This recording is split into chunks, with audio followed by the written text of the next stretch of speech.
पराली का धुआं, जो पराली जलाई जाती है उसका धुआं जो आता है, उसकी वजह से हवा दूषित होती है। अभी तक हम कहते थे कि सारी सरकारें एक दूसरे के ऊपर आरोप लगाती थी। राज्य सरकारें कहती थी केंद्र सरकार कुछ पैसा नहीं दे रही है, केंद्र सरकार कहती थी राज्य सरकार काम नहीं कर रही है। लेकिन एक दूसरे के ऊपर छीटाकशी करने से तो काम नहीं चलता ना, हमें समाधान निकालना है। और दिल्ली सरकार समाधान निकालने पे विश्वास रखती है। पिछली साल दिल्ली सरकार ने समाधान निकाला। पूसा इंस्टीट्यूट ने एक बायो डिकम्पोजर बनाया है। ये बायो डिकम्पोजर क्या कहता है? पहले तो हम ये समझ लें कि पराली की समस्या क्या है। धान की फसल लगभग अक्टूबर के महीने में किसान काटता है। जो जब धान की फसल कटती है तो धान की फसल कटने के बाद इतना इतना तना उसका नीचे रह जाता है, उसको डंठल कह लीजिए, तना कह लीजिए, उतना रह जाता है, इतना इतना तना नीचे ज़मीन पे रह जाता है। इसको पराली कहते हैं। इसके बाद किसान को थोड़ा ही समय मिलता है, 20-25 दिन का समय मिलता है। उसके बाद उसे गेहूं की बुआई करनी होती है, तो समय बहुत कम होता है। इस समय के बीच में किसान को इस तने को, इस डंठल से मुक्ति पानी होती है। तो किसान क्या करता है? तीली जला के आग लगा देता है और ये सारी जल जाती है, पराली सारी जल जाती है, खेत साफ हो जाता है और किसान दोबारा गेहूं की बुआई कर लेता है। इसकी वजह से धुआं पैदा होता है। अभी तक हम लोगों ने किसानों को टारगेट किया। जो किसान अपने खेत को जलाएगा उस पर पेनल्टी लगाई जाएगी। सरकारों ने क्या किया? दोष सारा सरकारों का है, दोष किसान का नहीं है। सरकारों को समाधान देना चाहिए था, सरकारों ने समाधान नहीं दिया, सरकारें दोषी हैं। पिछले साल दिल्ली सरकार ने समाधान निकाला। पूसा इंस्टीट्यूट ने एक बायो डिकम्पोजर बनाया है, बेहद सस्ता है। उस बायो डिकम्पोजर को हमने दिल्ली में टेस्ट किया। दिल्ली में 39 गांवों में, 39 विलेजेस, 39 गांव में हमने 1935 एकड़ जमीन के ऊपर इस बायो डिकम्पोजर का छिड़काव किया। इस बायो डिकम्पोजर का छिड़काव करने से जो डंठल है ये गल जाता है और गलने के बाद जमीन तैयार हो जाती है दोबारा बुआई करने के लिए। इस डंठल को काटना नहीं पड़ता, इस डंठल को जलाना नहीं पड़ता। इसके शानदार नतीजे आए। तो दिल्ली सरकार के डेवलपमेंट डिपार्टमेंट ने उन सभी किसानों से बात की जिन्होंने इसको इस्तेमाल किया था। सब बेहद खुश थे। फिर हम लोगों ने, दिल्ली सरकार ने एक एयर क्वालिटी कमीशन बनाया है केंद्र सरकार ने, प्रदूषण से मुक्ति पाने के लिए। तो हमने एयर क्वालिटी कमीशन में एप्लीकेशन फाइल की। हमने कहा भाई दिल्ली ने अब समाधान दे दिया है। जैसे हमने दिल्ली सरकार में अपने सारे किसानों को मुफ्त हम लोगों ने बायो डिकम्पोजर का छिड़काव उनके खेतों पे कराया, ऐसे ही आस पड़ोस के सारे राज्य सरकारों को निर्देश दिए जाएं कि वो भी अपने अपने किसानों के खेतों में मुफ्त बायो डिकम्पोजर का छिड़काव करें। तो एयर क्वालिटी कमीशन ने कहा भाई आप कह रहे हो बड़ा अच्छा है, इसका थर्ड पार्टी ऑडिट होना चाहिए, कोई इंडिपेंडेंट एजेंसी से ऑडिट कराओ।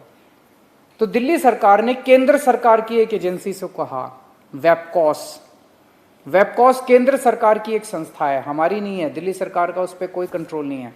वेबकॉस एक एजेंसी है केंद्र सरकार की, उसको कहा कि आप इसका ऑडिट कीजिए, आप इसकी जांच कीजिए और देखिए कि जो दिल्ली सरकार ने ये बायो डिकम्पोजर का इस्तेमाल किया है क्या ये अच्छा है, इसके क्या नतीजे हैं। वेबकॉस की अब रिपोर्ट आई है, उन्होंने पूरी अपनी जांच कर ली है।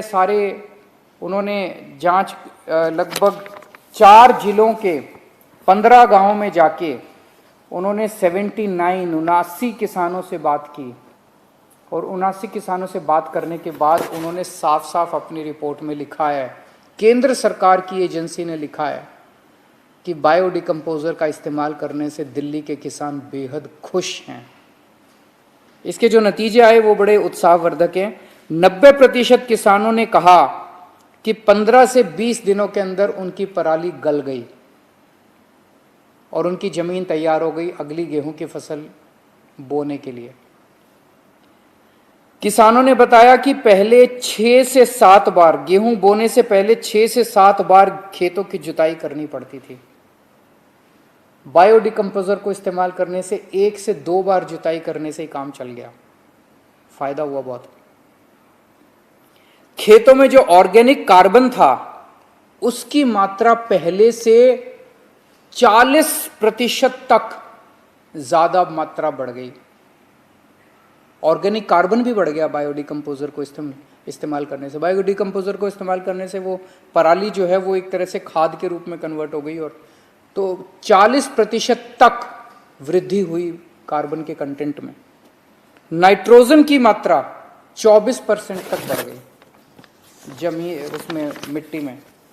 बैक्टीरिया जो है 7 गुना बैक्टीरिया बढ़ गया। जो मिट्टी थी, मिट्टी के अंदर जो उपजाऊ बैक्टीरिया होता है जो उसमें फसल उगाने में मदद करता है, उसके अंदर बैक्टीरिया 7 गुना बढ़ गया। और फंगस जो है, जो कि फायदा पहुंचाती है फसलों को, वो 3 गुना बढ़ गई। मिट्टी की क्वालिटी जो है उसमें इतना सुधार हुआ कि गेहूं का अंकुरन 17 से 20% तक बढ़ गया। लगभग आधे किसानों ने यह स्वीकार किया कि बायोडिकम्पोजर को इस्तेमाल करने से जो डीएपी खाद है वो पहले ये लोग 46 किलो प्रति एकड़ इस्तेमाल करते थे, वो घट के 36 से 40 किलो प्रति एकड़ हो गई। मतलब फर्टिलाइजर खाद का भी इस्तेमाल कम हो गया, खाद भी कम इस्तेमाल करनी पड़ी। और ओवरऑल गेहूं की प्रोडक्शन बायोडिकम्पोजर का इस्तेमाल करने से जब अगली गेहूं की फसल आई उसमें लगभग 8% की वृद्धि हुई है। तो जैसे दिल्ली के किसान खुश हैं, अब दिल्ली के लोग खुश हैं, ऐसे ही आस पड़ोस के राज्यों के किसान भी खुश हो सकते हैं अगर वहाँ की राज्य सरकारें भी बायोडिकम्पोजर का इस्तेमाल करना चालू करें। अगर केंद्र सरकार राज्य सरकारों को बाधित करे कि वो भी करें। केंद्र सरकार से भी हमारी अपील है कि आप राज्य सरकारों को कहिए कि अभी तक तो हम कुछ कर नहीं सकते थे, अब तो कर सकते हैं, अब तो समाधान आ गया, अब तो सोल्यूशन है हमारे पास, अब तो कर सकते हैं।